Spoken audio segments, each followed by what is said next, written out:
Welcome to After Deadline, the media podcast. We're your hosts, Kathy Fowler. And I'm Mark Silverstein. We're veteran TV news reporters who turned to the dark side and now work as PR and marketing gurus. If you aren't hungry now, you will be by the time you're done listening to this podcast. Our guest this week is a food and wine journalist. Well, actually, she calls herself food media. It's a very interesting conversation we're going to have today with a person who has their pulse on what's what in the restaurant scene. She's the founder and publisher of The List, Are You On It? And the host of the radio show Foodie and the Beast, and a whole lot of other things going on. We're excited to welcome Nycci Nellis to the show. Nycci, we're thrilled to see you. Thanks for joining us. You have so many different things going on. What do you tell people? Are you a journalist? Are you a food extravagant? What do you call yourself? So it's very hard for people to understand who I am or what I do, because I do have my fingers in a lot of pots. And, I love listening to my parents try to tell people what I do, because, my sister is a lawyer, my brother is a doctor. Those are easy definers and identifiers. And they're always like, my daughter, she's in food and she kind of writes about it, but she doesn't do reviews, and she kind of helps restaurants. She's on the radio. So I am food media. That is my title. That is what I do. I am food media, which means I do print, I do television, I do radio, I do podcasts, I do online, and I do social. That's what that means. And then I do have a separate arm of my business that outgrew from my media, and that is my consulting arm. But my primary business is the food media. Did you? I got exhausted I don't know how you do all of that and still have time to do everything else. Well, I'm really fortunate. I'm really fortunate. I was able to make my passion for the food, wine, and hospitality industry and make it my profession. And I know that that's not a thing for most people. A lot of people's passions lie, and they do them on the weekends, or they cook at night, or they go to lots of restaurants, or they dabble in whatever it is. But I was really able to take my passion for an industry that I had great respect for and really loved, and found a way to be a part of it and celebrate it and amplify their messages. So did you have to carve out what was your training in food and hospitality? No, I made my life up. I made it up. That's what I did. I was telling somebody the other day, I was on this women entrepreneur panel, and all these women who are amazing, but they're all talking about, you need to have a deck, and you need to have a business proposal. You need to have all these things before you launch your business. And I was like, no, you don't. I was like, you don't. If you have your passion and you know what you want, sometimes you learn as you go. You may not hit it. You may not make the big bucks right away. But I had no idea so it started with the website. I launched The List, areyouonit.com in 2004. And it was really because at that point in time, you have to remember, in 2004, blogs did not exist. And places like Washingtonian and Washington Post, they were not using their websites as a way to provide other information. So at that time, if there were going to be events or cooking classes or wine dinners or any sort of promotions, if it didn't wind up in either of those publications, there was very little way for it to get out. And that made me crazy. So the initial idea for The List was to be a calendar to include every food and wine event happening in the DC metro area. And I really didn't know, I didn't know anything about PR people. I didn't really understand. I was so green. I didn't really understand how it works.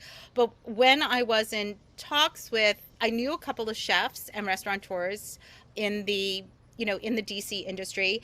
And because of my husband's advertising and marketing agency, I knew a couple of PR people.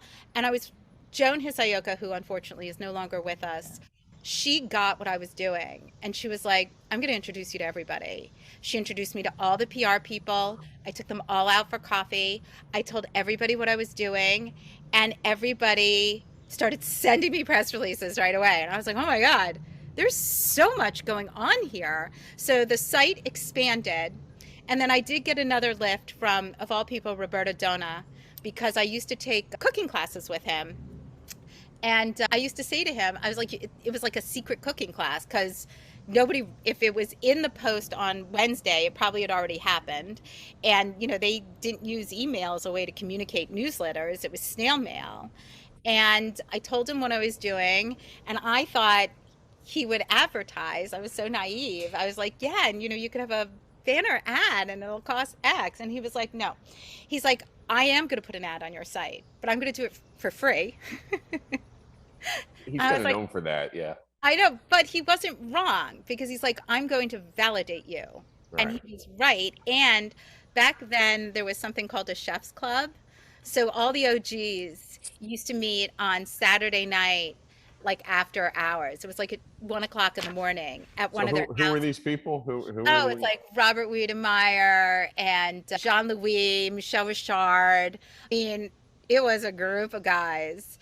And they all met, and they would bring people. They would bring people like, that's where I met Jody Lear. She's from Santa Lucia Estates Coffees because Roberto was serving her coffee at his restaurant. So he wanted the other people to meet them. And then other guys brought, wine people. So there was a bunch of people there to sort of introduce, do networking. And I got to talk to everybody about what I was doing. And like, that's where I met Boobin, like Jeff Boobin. I met everybody. So I offered them all free advertising. Not very many of them took me up on it, but they put me in touch with their PR person or their GM, and I started getting info directed to me. And that's really how the list launched. So it went from just being a calendar to being a total e-zine that included every promotion happening, a list of every restaurant that's opened, as well as every restaurant that is coming soon. And then we do other features. So it all started with a list. Does it all still revolve around the list? Are you on it? It does. So the list is where it all starts.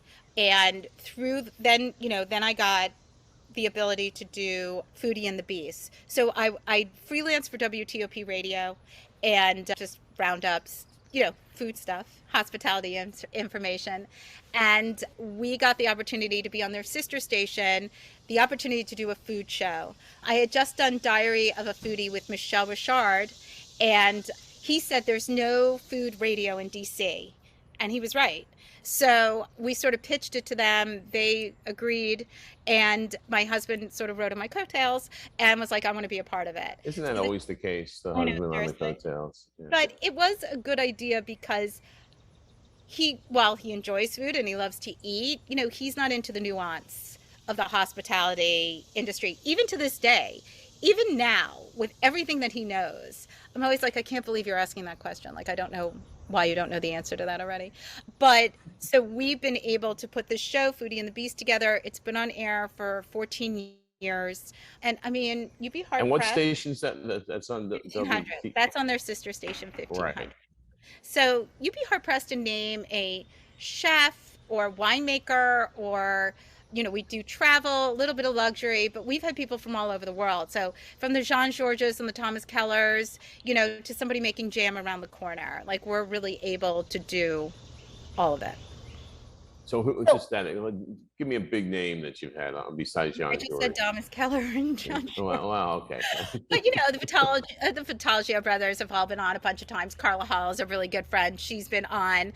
But they come in, right? Except I guess during COVID. But now because of COVID, I don't mind doing call-ins because we can do it just like this with a video component. So it really makes it easier, and it also expands my access. So, we've had people from Japan on, people from Scotland on, people, zooming in from Italy.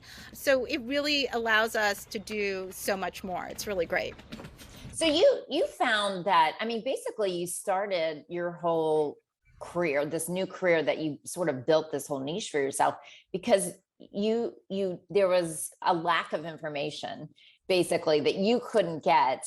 And so you turn this information into an entire business, right? Kathy, that is it exactly. It was information that I could not find anywhere.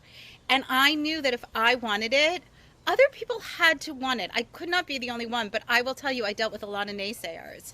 I had friends who were like, I don't really think people want that info. I was like, I think you're wrong. I think they do. And then, I mean, I can't tell you how many times over the last 20 years that, like all these other entities came. I mean, obviously blogs came and blogs are amazing, but, there was like an explosion. I mean, you both were there. There was an explosion of blogs and everybody was breaking news and blah, blah, blah, but they couldn't financially sustain it.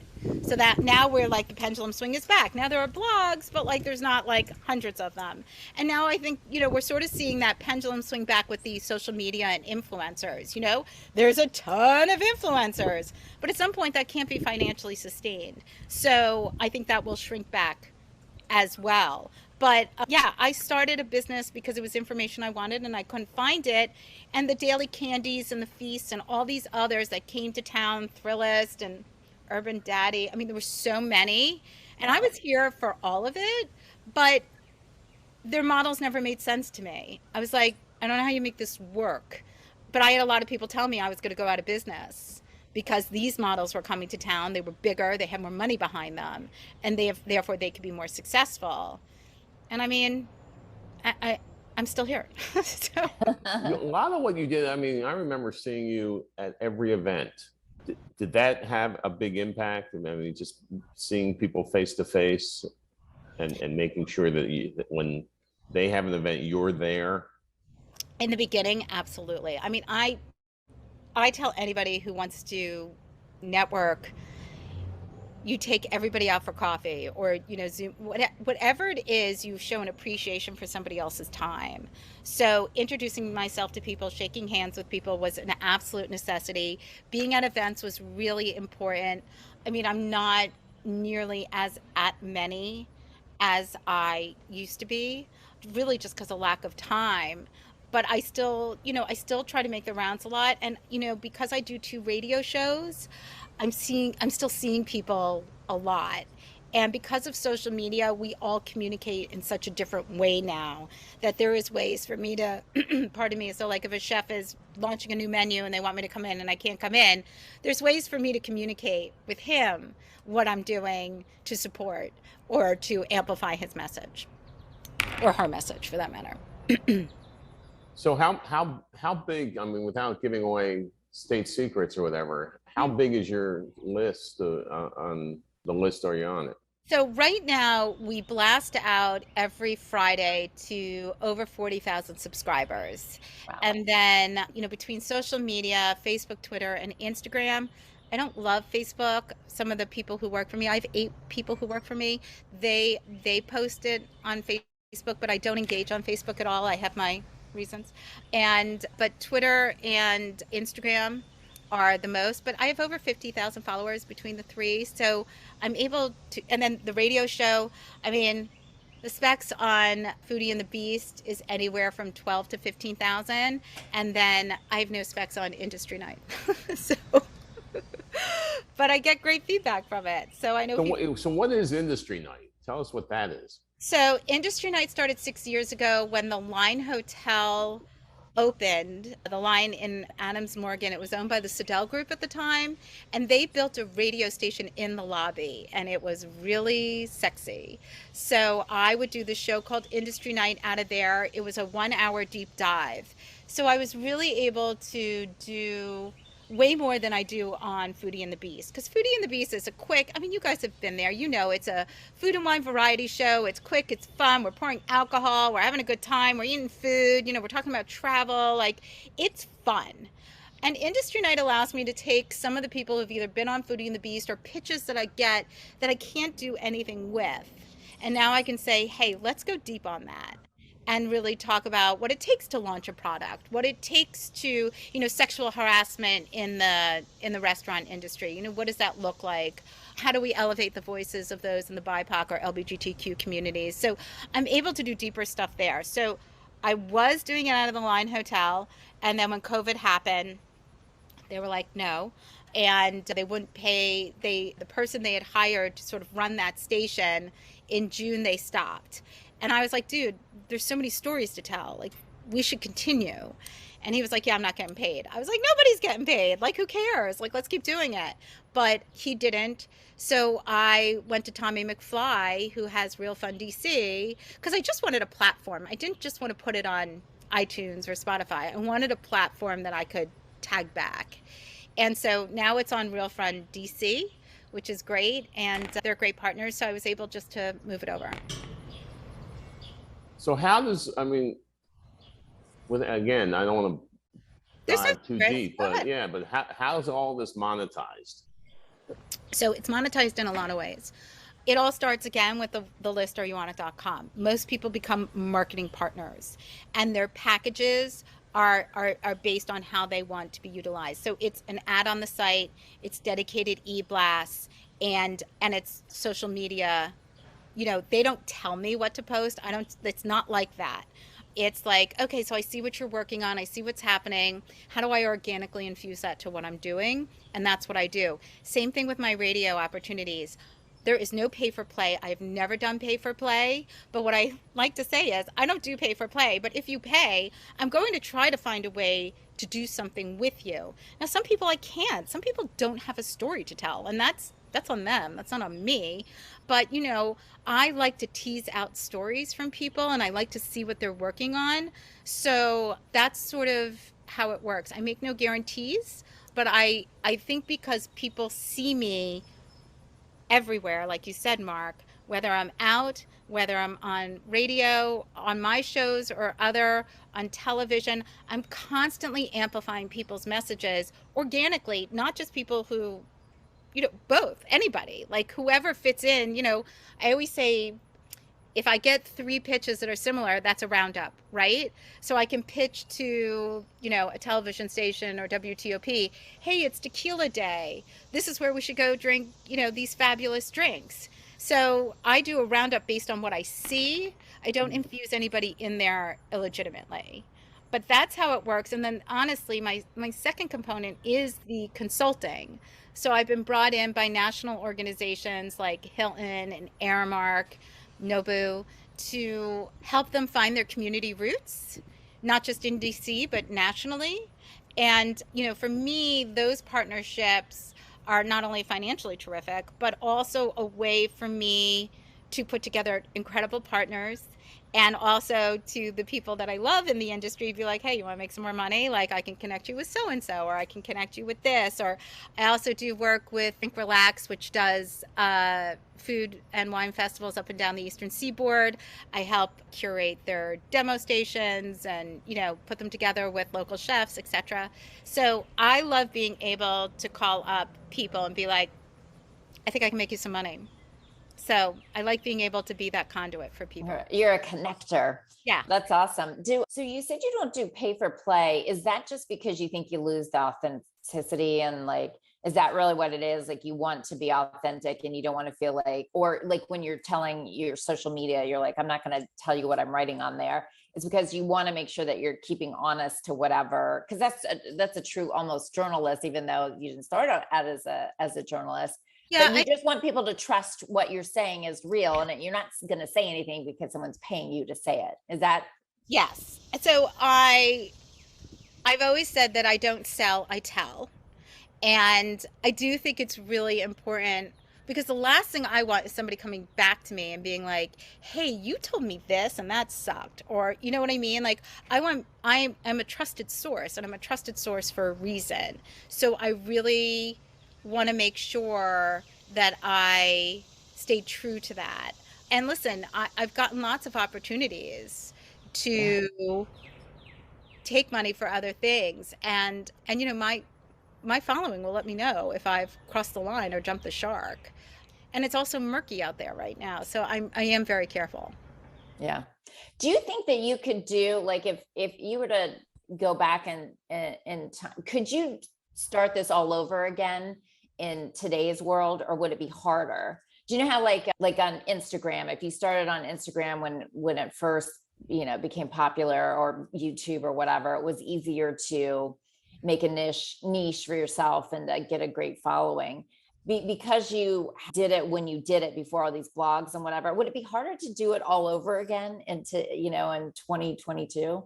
Without a doubt. I mean, I Yeah.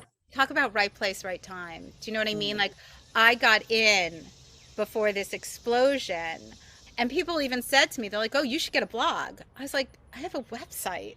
I sort of feel like that's been my life. They're like, "You should get a blog." I have a website. I have a radio show. You should have a podcast. I'm like, I have two radio shows. Like, I'm always being told what else I should do, and I'm like, my mom said to me like a couple weeks ago, she's like, you should have a podcast. I was like, I'm gonna kill you. Like, Well, seriously? at least she understands what you're doing now. I know. Well, no, she would if she did a podcast. Right. But anyway, But you've trusted your gut all along. I mean, you yeah, really have just, yeah, your gut is telling you. I mean, obviously, I always think of your gut as like a mix of your heart and your brain, sort of like telling you, this is, I'm following this. But you obviously had knowledge, but you felt what, you took the knowledge and you really just trusted your instincts. I did, but I also have to give credit where credit is due. First of all, I have a brain trust. I have a group of people in my life that most of whom I've met in this business who really support me. We sit there, we brainstorm together, we talk about what's happening in our respective careers and what we're doing. And without them, I could not be successful. And honestly, I mean, my husband is also an incredible support. I mean, I couldn't possibly do what I do with, the travel and the going out and all that kind of stuff without him being amenable to it and supportive of it. That's great. Yes, your husband, David. We should, we just don't want to refer to him as the beast. Right. I do. I mean, it's weird, but it's cool. I'm like, I always tell people what you hear on radio is exactly what it's like at home. It's no different. You said things were murky. What was murky? That you would mention things were murky now? Well, I think social media is murky. I mean, there's something about to happen. I can't tell you what, but I just feel like there's just this like intensity with social media. Like that's why I say like the pendulum is about to swing, but I don't know where. But it's just like it's just too much. And I just feel like I withdrew from Facebook completely. And I feel like people like the algorithms with Instagram and even with Twitter to a certain extent, like I just feel like people are like, they're starting to be like, this is too much. So I don't know what that means. Like everybody's like, oh, you have to do reels, you have to do this, you have to do that. And I have self-diagnosed oppositional authority disorder. So, when somebody tells me I have to do something, I'm kind of like, no, I don't. I don't have to do anything. I agree with you Kathy though. suffers from that same ailment. I do. Do you want me to diagnose you? Because I can diagnose you. Oh, go diagnose me, please. Yes. No, I've had that. I have problems with authority. I'm like, well, that's a law, but it's a law for me. I don't know. And sometimes it's like, well, can I at least pay to get out of the, if you know the consequences, if you get caught or if you don't do it, then you're like, okay, Right. it's on me then. I do believe, like, I see these people building their entire careers on somebody else's platform. Like, why would you build your entire everything on Facebook or Instagram? Or, I mean, think of like what happened to MySpace and will TikTok be around or whatever? Like, why don't you build, like, you have an email list and you have your website, and even if, maybe you can't control like totally what happens, obviously you've been around in radio forever, but that's a little bit more, but you have your own platform. Like, why would you ever build a whole business on somebody else's platform? So I agree with you. Like you've done it on your platform. But I think your point is well taken. I think it's myopic to focus on just one strategy, right? Which is why I think, Mark, back to your question, like how I make money, it's because people know that I'm not spread thin, but I am spread out, that there's just not one place that I'm shouting. I'm shouting in lots of places. So that gives people some sort of peace of mind. And also, quite frankly, I also know who my market is. So I know who my marketing partners are. So I'm not charging them like nothing against Washingtonian or Bethesda, but like I know what those numbers are. And I'm not charging that kind of numbers for these people because they can't afford it. So, I mean, we all talk about razor thin margins for the industry. Everybody loves to think that hotels have like these massive marketing budgets, which of course they don't. And, even travel boards, stuff like that, like they'll only put so much in for marketing, especially to something like me. So I really work within those constructs in order to create a business model that allows me to pay myself and, pay the 8 people who work for me and, have a successful business. I may be crazy, but was there a time where you were thinking about going to another city as well, like opening up and doing the same thing? I think there was talk about it, like David really wanted me to do something like that. But pardon the third person, but finding a Nycci Nellis in another industry and then launching it, it never made sense to me. And I don't know. I know that that's sort of a retail way of growth. I didn't grow traditionally. I haven't done anything traditionally. So I jumped in with everything with 2 feet, not knowing what the hell I was doing, but I figured it out. And I think instead of growing into another city, I've grown into other media platforms, right? So instead of doing this in Philly or doing this in Boston, I'm doing it here, but I'm doing it on radio and I'm doing it on TV and I'm doing it on social and I'm doing it online. And now I'm consulting. So I have all these ways of working within the industry that is successful. So to really dive into your food journalist brain, I mean, DC, how do you think you've helped? And because DC was not always known as a food city, we were always in New York's, like in the shadow of New York and other cities that were known as, food cities. And that's changed a lot. Do you think that you have helped also change by telling the story? I mean, was it that way because the stories weren't being told, or was there truth to that? Like, tell me a little bit about like. It's a lot of things. So here's the deal. 20 years ago, DC was not nearly the size that it is now. So if you think about the money that has been infused in DC over the last 20 years, look at the Wharf, look at Navy Yard, look at George, look at areas that and then look at all these new areas. I mean, who knew where Navy Yard was? Who knew where Bloomingdale was, or Shaw, or 14th Street? So I think you have to start there. The city was smaller. The real estate was really small. And so we did have, for the size, the breadth and depth of the city, even 30 years ago, we had good restaurants here for what we had. We couldn't, I don't know why we have to compete with New York or LA or San Francisco or Paris or anywhere else. We're not like that. We don't have the breadth and depth. The city is not that size. So there's no way to compete. Okay, so that's number one.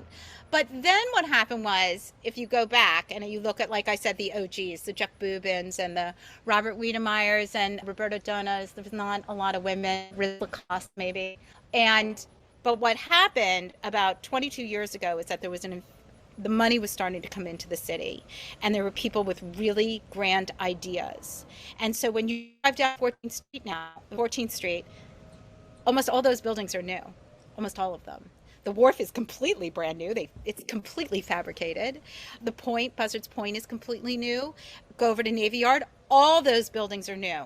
So what changed is the real estate and the ability to bring in talent. Now, Aaron Silverman opened up Rose's Luxury, and he opened that in a little place, and it's fabulous. And Bad Saint, RIP, because it just closed. We have people here who were doing interesting things, but now we have the platforms and the places to do them. So it's a little chicken and egg about what happened, but go to any mid-sized city and see the investment of money in new structures and buildings, and you will see an explosion in restaurants and food, because they're building tons of retail and residential space, and they want restaurants to be the anchor. So that's really what's happening. And that's across the country. It's not just in DC, but DC is an excellent case study for it. I can see in one day, I mean, you're going to be like, let's fast forward 25 years from now. You're going to be the historian of like DC restaurants. I was going to say she should write a book, but she doesn't like people telling her what to do. I know. Don't tell her to do that. Actually, tell her not to write a book, and then maybe she'll write a book. But That's how I work anyway. But you will really be like this historian. I mean, because you're capturing, you're telling the stories from a different perspective and a deep in-depth perspective. Don't you? Do you feel like that could be your future? I don't know. I mean, I've been doing this for so long, and I have to be honest, it's really been in the last 5 years that I've really come into it in a really different way. Not to get a little woo-woo, but there was so much because I didn't know so much and I was, like a sponge sucking things up. I had a lot of fear about not doing it right, my T's not crossed, my I's not dotted. And I've really let a lot of that go. I have to be honest. If you screw up, you screw up. I mean, I'm not Yeah. curing cancer. I'm talking about food and wine and people's businesses. And I am doing it in a real positive sense. I mean, I'm not lying to people, but I'm sharing stories. So I think for me, the last 5 years, there's been a real change in how I handle things. And so I'm really enjoying the ride. Like, I love what I do. It's the greatest gig. So I don't know what comes next. And I only say that not to be a contrarian, but just because if you had told me 20 years ago that I would be doing 2 radio shows, this amazing website, I would have 8 people working for me, and then I'd have this whole consulting arm, I would have been like, yeah, I don't see that happening. So I'm sort of open to like I'm open to the opportunities that are ahead. Like I will tell you, like I'm going to be doing 2 amazing things in the next couple weeks that again, I just think it's because I'm open. So there's the Embassy Chef Challenge is coming up, and that's going to be in October. And I'm going to be filmed interviewing a bunch of the embassy chefs. And then they're Oh, going to roll those up and put those out, I don't know, on social or local TV or whatever. And then I'll MC it. So that's going to be like, it's going to be so much fun. And then Fairfax City Restaurant Week, they love me. So I go in and they film me going to different restaurants and then they put that out. So like I get these like really fun gigs that put me in front of different people. There is obviously I'm paid for my time, which I greatly appreciate. And it allows me to do different things. So those kind of opportunities I welcome, and that's the kind of stuff I love. So I don't know, maybe there's more of that. how did this all, I mean, it all revolves around your passion. Where do you think that came from? Why do you think you were so interested in this? Oh, I mean, I'm Jewish and I grew up outside New York City and I have 2 parents. My mom is an amazing cook. I mean, I'm a great cook. I love to entertain. So do my parents are huge entertainers. I mean, my dad doesn't cook, but my dad is a physician. His office was like 10 minutes from our house. And, it wouldn't be a big deal. We were a half hour outside the city for him to be like, let's go into the city tonight for dinner. So we went into the city for dinner a lot. My mom was this amazing cook. Her friends were amazing cooks. They loved to go out. So they would pile all of us kids into the back of the station wagon and we would go to Bim Bamboo to eat. And then, as we got older, it was, okay, so if we're having this for breakfast, what are we doing for lunch? And then what are we doing for dinner? And where are snacks? Because we're going to need snacks. Like we have to make sure we're eating at all points in time. So I grew up in a house obsessed with food and restaurants. And I grew up with people with similar loves. So like one of my dearest friends at 13, she and we were hosting dinner parties in our house for our friends, like, making shit out of gourmet magazine that we had no idea what, like I remember we made like a crochambou kind of thing. So with the spun sugar, that was a mess. But so that's my passion has always been food. And honestly, when I was in college, I mean, I got a communications degree. I certainly took PR classes and did stuff like that, but I really didn't understand the effect and affect of that business. And if you had asked me when I was 20 what I wanted to do, I would have told you, oh, I want to be a food critic, because I didn't know about the breadth and depth of food writing or food media. I just thought, and quite frankly, that's what most people don't know. They assume if you tell them I write about food, their response is, oh, you're a critic. And I'm always like, no, I don't criticize food. But that always looks like the best gig. But as I said to Tom Sietsema recently, I was like, I would never want your job. You don't get the fun part. He has to sit back. He has to pretend like he doesn't know people. He can't engage. He Tom has Pizzaman to. is the food critic from the Washington Yes, Post. sorry, Tom or Craig Laban or any of these guys from Philadelphia. They cannot get in there and be a part of the community. They have to sit on the sidelines. And I don't sit on the sidelines. I love this community. I love being a part of it. I love being knee deep in it. They don't get that. And I'm so glad that I didn't try to go another route because I really would have missed out. So you said that you hear from your audience, or you hear from your people. What was the first thing that you did that you started to hear back from that may or may not have been the right direction? So actually what's really funny is when I first started hearing from people, I mean, I was so like, whew, people are writing me. This is so exciting. But when I first started hearing from people, this is when AOL was really big. So you could sort of leave like comments.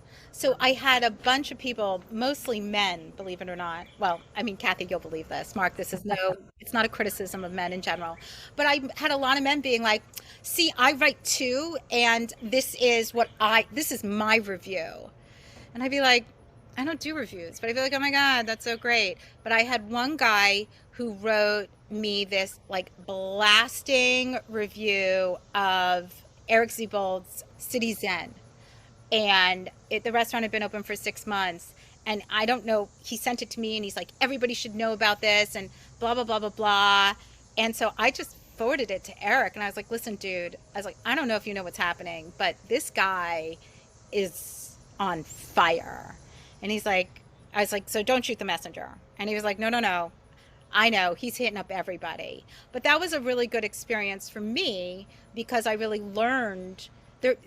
Basically, that guy wanted a free meal. Like at the end of the day, most lay people, when they bitch and whine, it's because they want a free meal. And I'll go back to like, earlier when I said with David sometimes, there's a misconception, and I blame the restaurant industry for it, that if you go into a restaurant and you have to wait 20 minutes or, your food doesn't come on time, whatever, that you should get shit for free. And we don't get that in any other industry.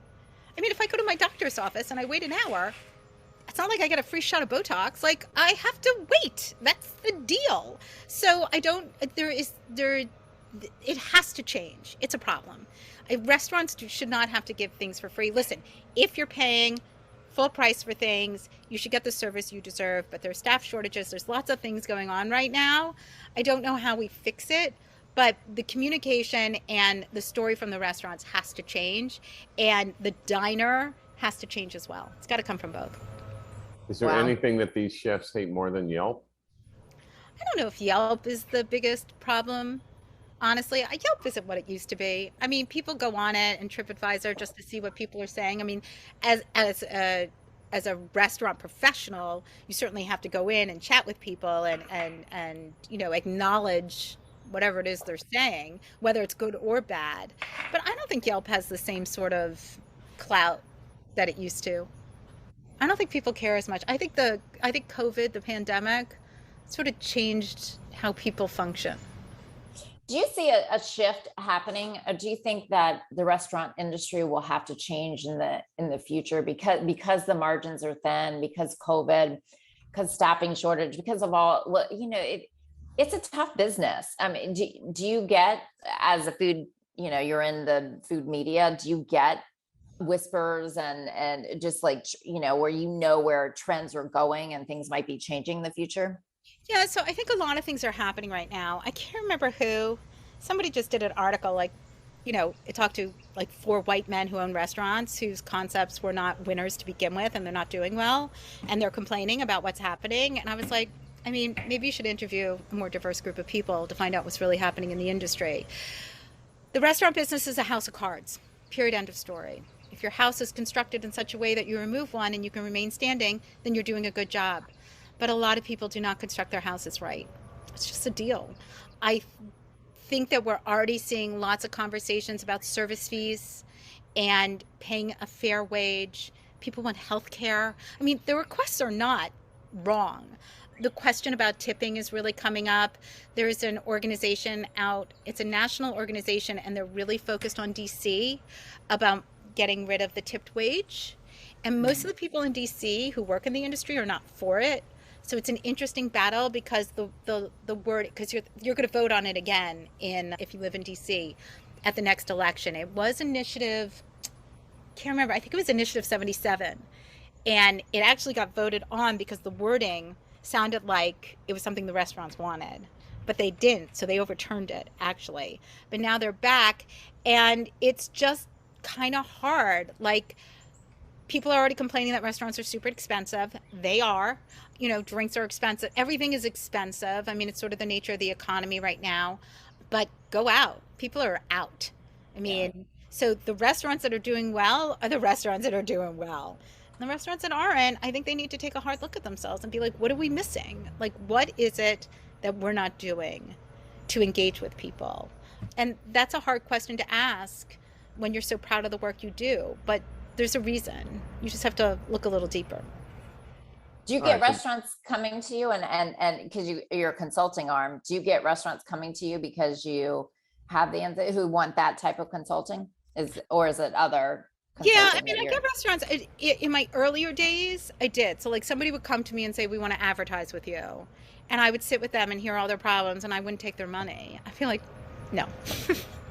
I'm not taking your money to advertise with me. You don't, a little ad on my website is not going to help put tushies in seats. Like, that's not happening for you. And initially I was so flattered that people wanted my opinion that I just kind of like told them like what they were missing and what they needed to do. But now, yeah, I'll go in with people. I'll do an accounting of what they're doing. I'll look at their menu. I'll compare prices. I'll get the information on bestsellers and look it through and, see, because sometimes some of these restaurants have like 80,000 things on it. I'm like, take it off, take it off, take it off. Like, people have grand expectations on what they think they can do as a restaurant instead of keeping it simple and keeping it tight. And then slowly growing instead of just laying it all out there. Unless you're a real, like, esteemed professional. But I mean, we could go down a total rabbit hole of like major professionals who've done it thousands of times and then, screw up. One of the things I always say to people when they open up a restaurant, when they ask me when they're not doing well, I'm like, so what was it about this neighborhood that made you think that this concept would be a win for the neighborhood? And a lot of times I hear from people, I didn't think of the neighborhood. This is what I wanted. And I'm like, okay, well, that's why the neighborhood isn't coming here. Like, now that doesn't always apply. Do you know what I mean? It doesn't always apply to some restaurants, but if you're struggling, then maybe you need to rethink about what you're doing. Or maybe you need to find a way to engage the community. I'm a huge believer in grassroots marketing. I'm a huge believer in touching the people around you because there's nobody like your neighborhood that's going to support you. I think you need to learn to get opinionated. Hey, that is why. It sounds like you have a problem with that. No, actually, but were you always so straight up with when you were dealing with these restaurants or chefs or? I think I was probably more delicate. I was more girly when I was younger. Girly's the wrong term, but I was more. I leaned in more into my feminineness to be more of a people pleaser and to gently tell people what was happening. Listen, I was involved in a project. This is about 7 years ago, and it was a great project, and I wanted it, and I couldn't wait to execute it. And I was bringing in amazing chefs and concepts to the table. And when they were putting the numbers together on this concept, I was like, your numbers are wrong. I was like, these numbers don't fly. And because these people had done stuff like this before, I was the only female in the room. And they kept sort of patting me on the head like, Nycci, don't worry, let the big boys handle it. And they were wrong. And that was a huge lesson for me. Like, I was like, oh, all right, maybe they know more than me. But they were wrong. And now that I know that, and I really had it, I'm definitely more strident in what I have to say. As a consultant, and both of you know this as consultants, if you don't want to listen to me, don't listen to me. You're still going to pay me for my opinion. That's what you're hiring me for. But at the end of the day, you don't have to do what I say. I'm just probably right. Yeah. So this is, you're so funny, Nikki, because I'm like, you have the right to be wrong, or you can follow my advice. But hey, if you want to be wrong, that's Well, okay. actually, what I've really learned, Mark, more to your question, what I've really learned is that I used to get upset. I would tell people like everything they should be doing, or they would ask me these questions and they weren't getting what they wanted. And it used to bother me so much. Like they wouldn't execute or they wouldn't do things. And I'd be like, oh, but if they would just do it. And now I let that all go. You don't want to Yeah. do it? Don't do it. I have given you a path. You choose to go a different path. That's totally on you. It does not exhaust me anymore. But it used to really stress me out. Yeah. Did that project you were working on, did it ever happen? Did it? Totally No. failed. I resigned from the project, and that's not why it failed. The structure wasn't in place to really be successful, but it was a great listen. At the end of the day, it was an amazing learning lesson. I mean, I learned so much from that project, and I will do everything in my power not to make those mistakes again. So, Nikki, one last question. And what do you tell other young females? Because you were in a male dominated world. Even today, the restaurant industry is still male dominated, right? So, what advice would you give to young women who are carving a niche for themselves, that maybe going down a path that maybe no one's been down? But also, just as a female in a male dominated industry, what advice do you give to young women to, who will be following in your footpath or in another, I guess? What advice do you give? Well, what I always tell people is that it's especially young women, but even young men, like it's so important to know the players, do your homework. It's so important to reach out to those who've been before you and create relationships, because you never know who's going to raise you up, right? So I'm a big believer in reaching out. Like anybody who emails me who's like, hey, I'm sure you're very busy, but I'm trying to do this thing. Do you have a couple minutes? I'm always delighted to spend 20 minutes with somebody on the phone. Listen, we all hear things that we think maybe won't work, but I mean, nobody thought what I was doing would work. So I'm very careful with people. The only instruction I ever give to people is to really make sure what you're doing is as different as you think it is, because it's not that there's no original or unique ideas, but like make sure whatever you're doing will be different enough so that you can stand out.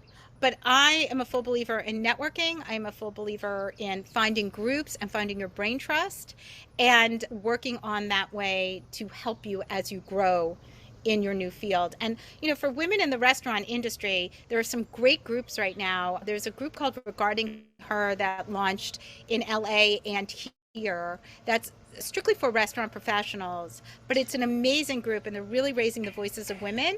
So if you're in the industry, I highly recommend you see what they're doing, because it's just a place to bounce ideas off, because so many people in the industry now are doing side gigs, whether they're baking cookies or creating ice cream or making jam or whatever it is.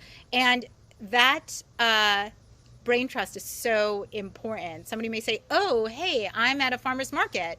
Do you want a spot at my table? Because you can sell there. Do you know what I mean? Like ideas that maybe you wouldn't think of. It's important to hear as much as it is to tell. You have to do both. Great advice. Nikki, Yeah. great talking. Thank you so much. It's good to see you. Food media. It's great to see you. Yes, yes. The list, are you on it? And where else can people find you? So the list, areyouonit.com is the online e-zine, but I've done everything under Nycci Nellis at NYCCI-NELLIS. That's Instagram, Facebook, and Twitter. And then, you can always find me there and reach out to me anyway. And out and about many nights. If there's a restaurant scene or something big in DC, Nikki most likely will be there. I hope so. I better be. Send our love to David. Thank you. Thank you, guys. Mwah. Good to see you. It was great talking with Nikki. She's a rock star in the food media industry. A delight to have on. I love the part where she just talked about, she just sort of followed her own instincts on this. She, didn't have a deck. She didn't have but she knew what she wanted to do. That's exciting. Yeah, she really started really food journalism or food media, definitely in the DC market, right? Yeah, exactly. All right. Well, we hope you enjoyed this week's episode. After Deadline, the media podcast is a production of On the Mark Media. If you enjoyed it and want to hear more of our voices and more importantly, the stories of incredible I like our journalists voices. I think they across the country, be sure to follow us on social media at On the Mark Media. All marks are with a C.